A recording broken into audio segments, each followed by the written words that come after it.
I've started my hardest challenge yet. I must catch as many legendary Pokemon in 100 Minecraft days, but with a twist. Everything is out to kill me, and every time I die, I have to get rid of one random Pokemon in my party. Oh, and if any Pokemon in my party faint, there's a 1 in 10 chance that they will have to be released. If I lose a Pokemon this way, that Pokemon and their evolution will never be used again. As if that wasn't hard enough, monsters climb out of the floors in the dark. Oh, and if I go just deep enough underground, all wild Pokemon attack me. You thought I was done? I have to beat every single gym leader in Elite Four just to level up my Pokemon further. These are some of the toughest battles from the Radical Red ROM hack, so I'm expecting to lose a lot of Pokemon along the way. To make sure I can jump straight into the action in this multi-part series, I'll be starting in my quaint beginner's town, Home Town. This is my Try Not to Die challenge.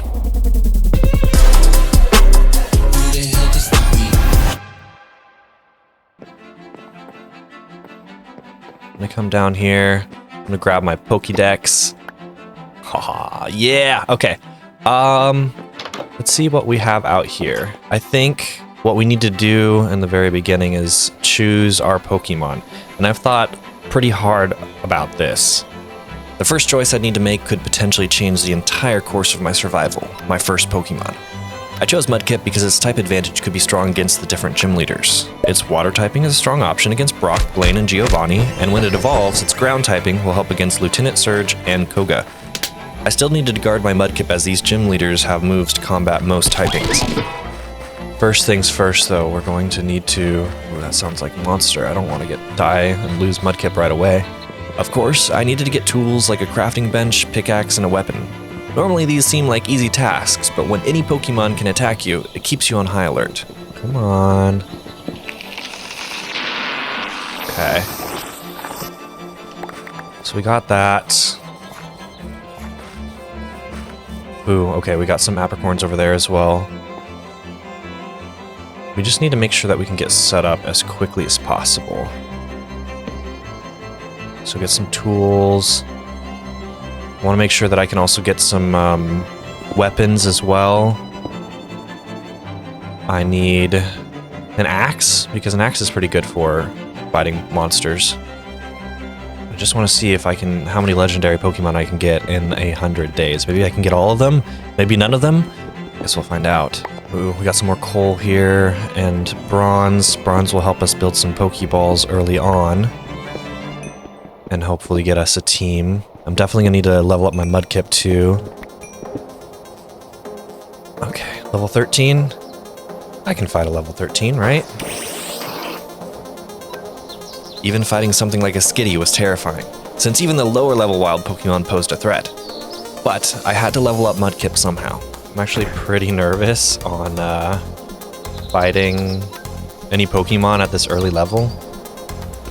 But it looks like Skitty's just going to use Foresight here, so I'm okay with that. That's a free level up. At first, things were going well since Skitty was just using Foresight, but things got a little scarier when my Mudkip got its first crush.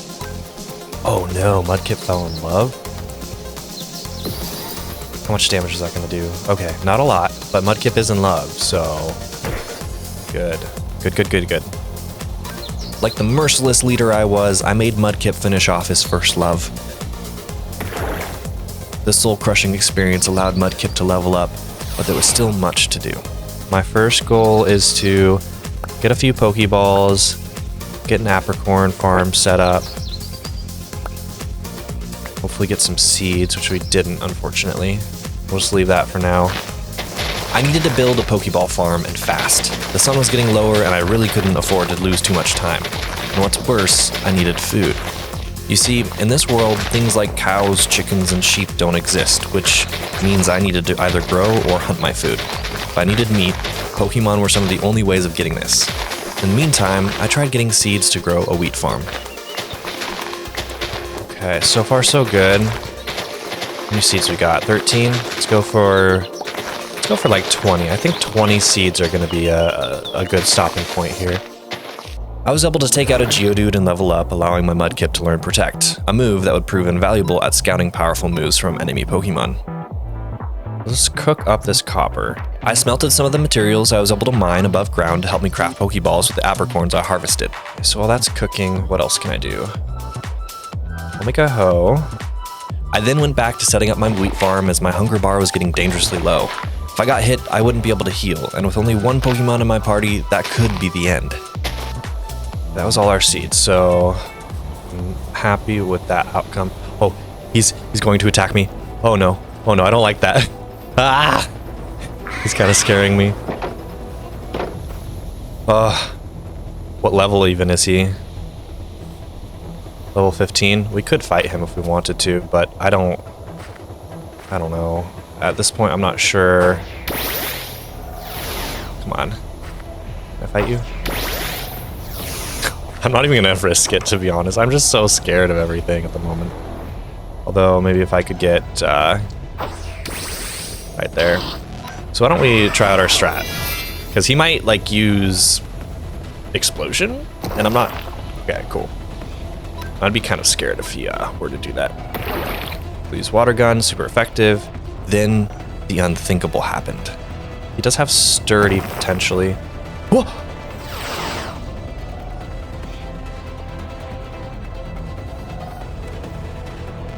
No way. I just lost my first Pokemon already. What do I even do? I was devastated. I had lost my very first Pokemon right away. Oh, that completely destroys, like, any kind of strategy that I had. Okay, goodbye, Mudkip. I thought I would have... Ah, it's so unfortunate. Was that actually a critical hit? I think that was a critical hit.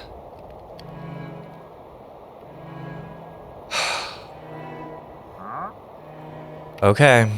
Well, we'll start a new day, I guess, and see where that goes.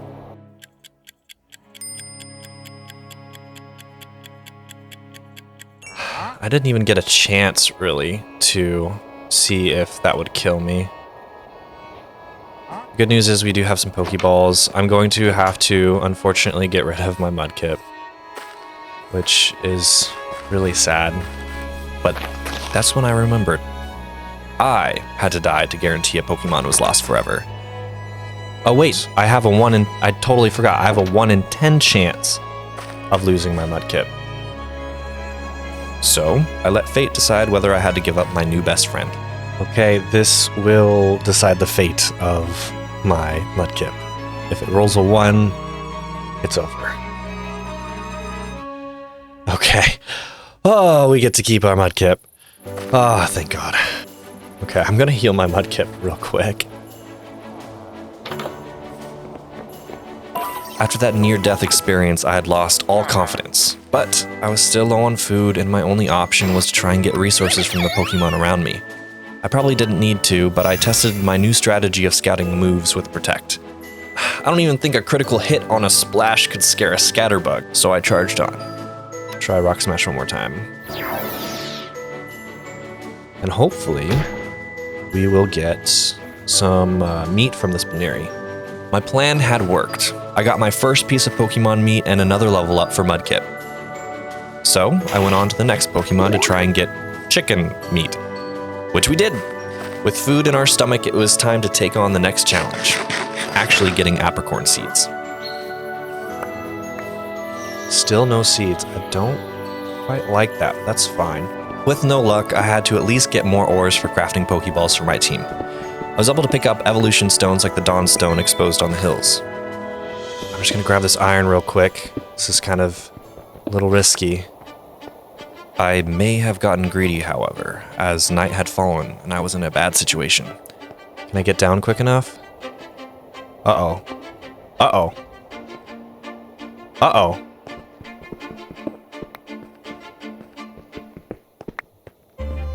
I might have to quickly find my way through here. There's a full beat there. I'm just gonna have to risk jumping down. Ooh. I'm taking all the risks here.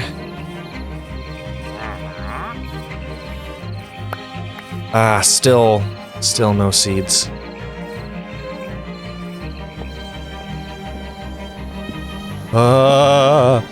They're coming for me. just gonna have to run home at this point because I do not want to die here. It's pretty much over if I lose my Mudkip. I think he's too important. Thankfully, I was able to get home without too many scratches. I spent some time smelting ores and crafting Pokeballs for the next day. After I got some new tools, worked on my farm, and fended off my property, I came across 2 very cute sleeping Glameows, and I decided to try and catch one to level up my Mudkip. Level 18. Let's just see if I can capture these guys for some EXP. Okay, good. Nice! Mudkip learned Supersonic. And with that, I was ready to start the next day. On day 3, I came across my first fighting type with a low enough level. After chucking a few balls at a furious Mankey, I caught him. That might be a good strategy if a Pokemon's coming after you, just throw a Pokeball at them and then run away. And then you might be able to catch them. For the rest of the day, I struggled with finding a good food source. I thought I could produce bone meal through the composter, but even that was too slow. I felt like I wasted most of the day and things were getting dire. Just go... I mean, water gun probably would kill there. Howl? Ooh, I don't like that.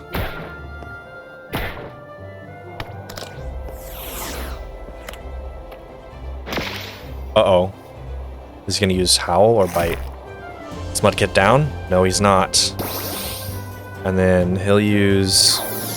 Leer. I appreciate the free... Oh, whoops. Ha! I appreciate the free turn here. Did we catch him? Oh, we did. Okay. That's really good.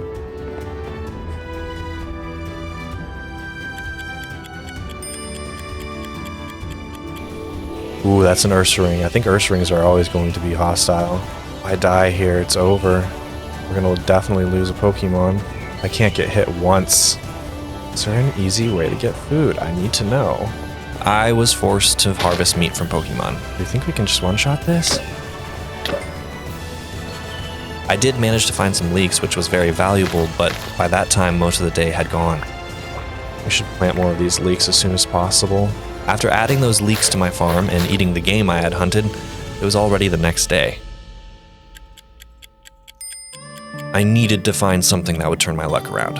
While exploring the world, I noticed an important detail. I was surrounded by swampland. That's when it hit me. I knew one Pokemon could destroy Brock, and that's Ludicolo.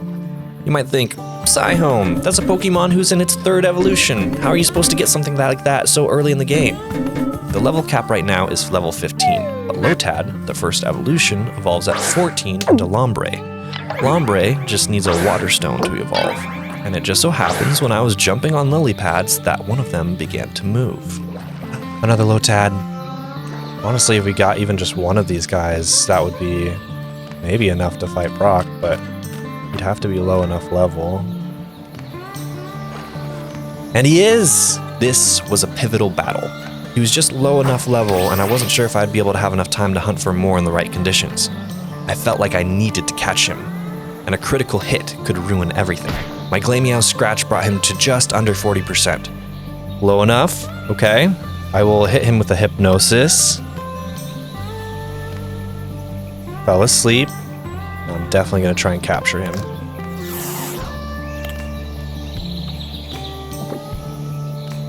Did we do it?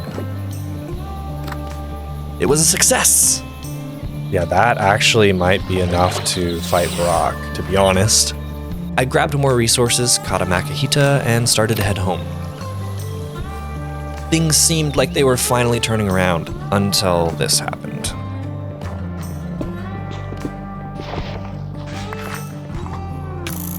Oh no. Mudkip! No! No, I didn't bring him into his Pokeball. Uh-oh. Okay, so when we get back home, we have to see if we permanently lose Mudkip. I now have a 1 in 10 chance of losing Mudkip. On top of that, my food is low, I have no armor, I'm blocked off by monsters, and the sun is getting low, with no escape route in sight. If I die here, I would for sure lose one of my Pokemon. Okay, so that's our home. So if we just make a clear dash through here. Shiny Stone. Oh, I don't even want to look behind me. I just want to go straight through here. And if that's the skeleton that spawns around the corner, and we're in the water, okay, it's just a clear swim from here to there. I was afraid of spending too much time crafting a boat, so I made a tough decision. I had a slow swim. This may be it. All it takes is for like one Pokemon to come after me in the water. At this point, you may be thinking, your base is lit up. You don't need to worry about monsters anymore. If there's one thing I learned, my base loved to attract hostile Mankeys, Geodudes, and all manner of ghost types. I wasn't in the clear yet. And there it is. One Pokemon that could end it all. And it's right there guarding our way home. If I were to be smart about this, I'd hop up here, walk around. Oh, and he's on the other side. Oh, no, he's not on the other side of the fence. Okay. Oh, I just made it. Oh, that was so scary. But there was still one last thing I needed to do. I stored, crafted, and cooked my resources, and then prepared for the worst. 7. Okay. I didn't lose my Mudkip again. But there have been way too many close calls. So I crafted some armor with the resources I had for better protection. It was time for the next day.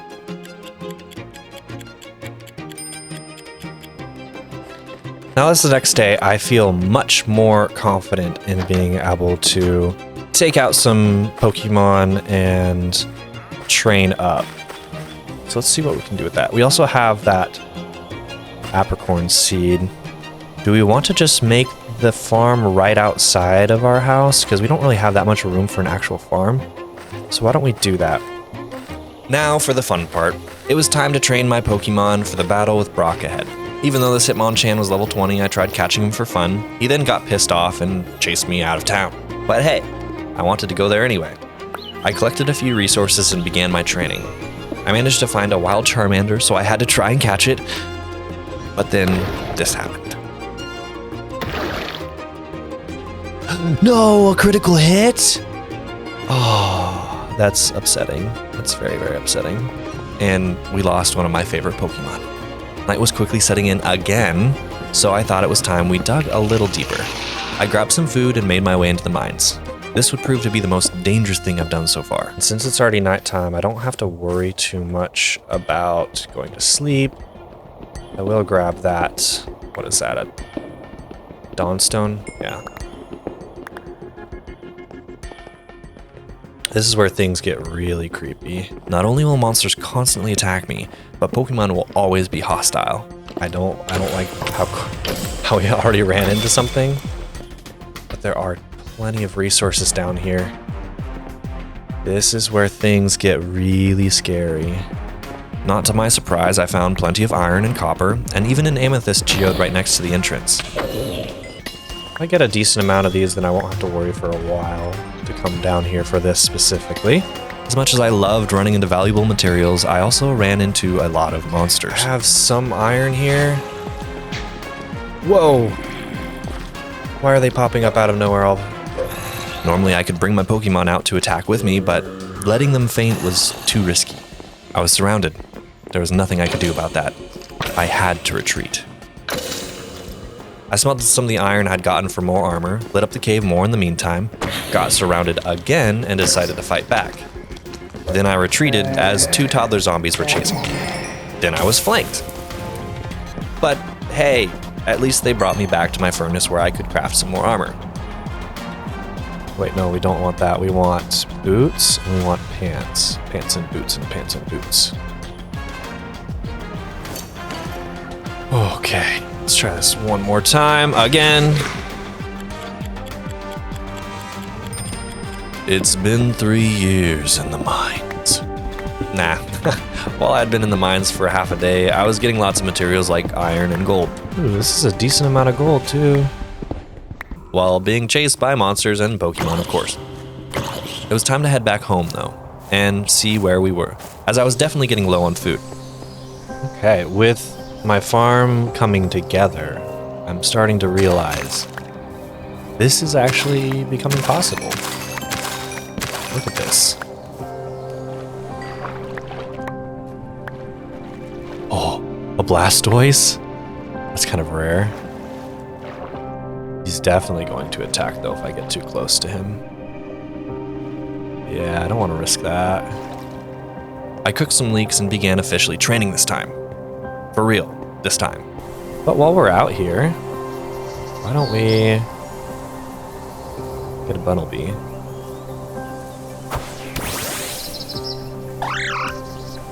Mega Drain. As I was fighting Bunnelby, he used a terrifying move, Laser Focus. What this move does is ensures the next move is a critical hit. This means he'll get 1.5 times more damage off. Not only that, but he could be a monstrous threat if he had the hidden ability Huge Power, which is very possible. But thankfully, he only had Pickup, and he didn't do that much damage. My Lotad was safe. Pickup, it's rough. But Timid Nature, well, no, that's not good either because he relies on attack.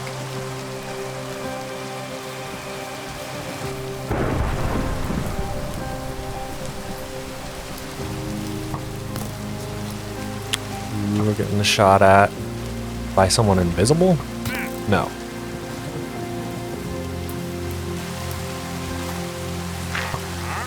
Oh.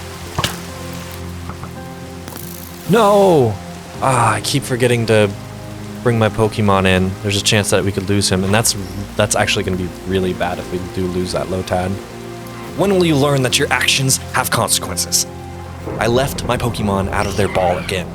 My best strategy would fall apart if I lost Lotad here.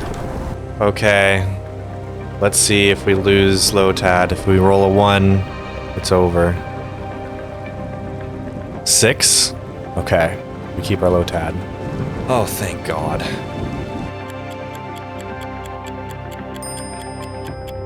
I healed my Pokemon and trained. Again, we beat a trainer, got a Poison Jab TM, and our Lotad was able to evolve into a Lombre, and gave him the move Knockoff. Now all we needed was a Water Stone. The deeper I went, the more dangerous it got. Oh, diamonds. Oh, that hit me very, very far. Oh no. Okay, I don't want to get hit by that again because that launched me. Water Stone. Oh. Wait, is it a Leaf Stone? I think it's a Water Stone that we needed for Ludicolo. That's huge. Going this deep was proving to be extremely risky though. I had to make a decision. Was the risk worth the reward?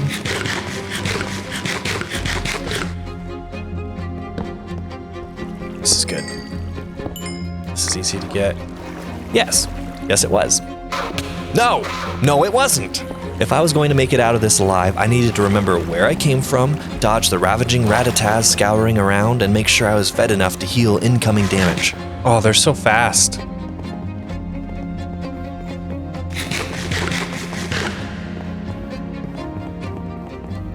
Am I being followed? I'm being followed. They can follow you up vines. Oh, that's terrifying. But he's not gonna... Okay. I returned home, crafted gear, stored my materials, and crafted an EXP share that I gave to Bunnelby, who gave me an Ultra Ball with his pickup ability and evolved my Lombre with our new and shiny Water Stones. This gave me access to very powerful early game moves like Giga Drain, Fake Out, Rain Dance, and even Hydro Pump, which has a whopping 110 base power. My only gripe is the ability. I think I got really lucky and unlucky at the same time. I think Own Tempo is a hidden ability, and I would much rather have something like Swift Swim or even Rain Dish. So if there's any way that we can change that, we can craft something, but I'm not very happy with how that turned out. And on day 9, I am ready to fight Brock. So I'm just going to be looking around until we find our favorite close-eyed gym leader. While traveling, I caught a Scorpy nabbed heavy-duty boots from a Pokeball on the ground, caught a Poliwag, and ran into a terrifying Haxorus at home. 25? 25 is actually kind of doable. No, it's not. No, there's no way. I will throw this Pokeball and just hope. Actually, I want to grab those Pokeballs just in case. Oh! Ah! Ah! Ah! Oh! I will grab those Pokeballs that I threw, and then I am leaving. There's no way that I'm going to risk any of my Pokemon for that. With no Brock in sight, I went to bed and started my next day.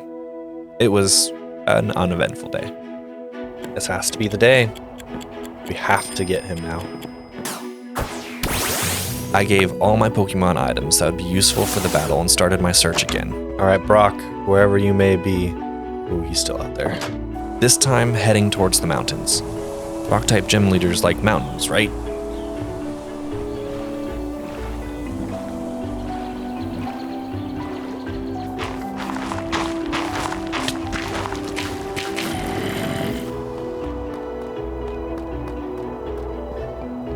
Man, I'm really not finding Brock. All we have to do is find Brock, and I can't find him anywhere. And... wait. Oh! Okay. Finally! This was it. I had found him. My heart was pounding. I didn't want to lose a single Pokemon, so I had to make sure I accounted for everything. Okay, I think I know what to do. Because I fought Brock before, and it wasn't exactly easy. I started by leading with my Ludicolo. I knew he would sacrifice his Geodude by using self-destruct, so as quickly as I threw out Ludicolo, I swapped him out. Growlithe came out with his rock typing, and he was able to easily tank the hit. With Onix on the field, it was the perfect time to bring back my MVP. Rock Tomb did nothing. Because he lowered my Pokemon's speed, he was able to get another Rock Tomb off. I hit him with a knockoff to get rid of his berry juice so he couldn't heal. Now, I was free to use Giga Drain and knock him out. However, Brock was smart enough to predict this, and he sent out Vulpix. His Ominous Wind did nothing. I went for a risky move and hit him with a low-accuracy Hydro Pump. Arkin definitely threatened my Ludicolo with his Flying-type move, so I swapped him out with Growlithe.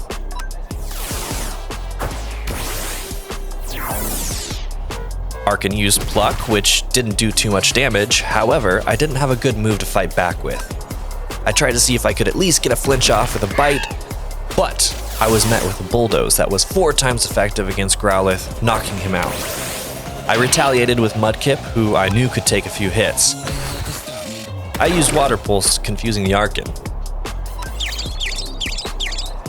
He was still able to attack back, but I finished him off with another Water Pulse.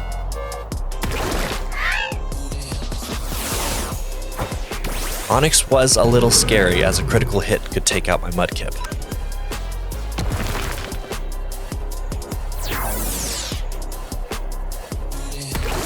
But we did it! We got our first gym badge! Yes!